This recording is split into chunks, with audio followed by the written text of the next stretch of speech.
లోకమాన్య తిలక్గా పిలువబడినటువంటి ఎవరు?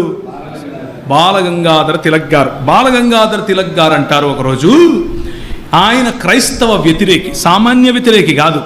ఈ పండిత రామాబాయి ఎలాంటిదంటే, ఆయన చెప్పిన మాటే ఆయన సొంతంగా ఆయనకున్నటువంటి ఒక పత్రిక ఉంది. ఆ పత్రికలో ముద్రించి రికార్డెడ్గా మాట్లాడినటువంటి మాటలు నేను సొంతంగా చెప్పట్లేదు. దీనికి కొవ్వెక్కువయ్యి మన దేశంలో ఇంతమంది పురుష దేవుళ్ళుంటే ఎవ్వరూ దీనికి కనపడలేదు, ఆ యేసుగాడు అక్కడ వచ్చాడు, దాంతో రొమాన్స్ చేసి లేచిపోయింది అంటాడు.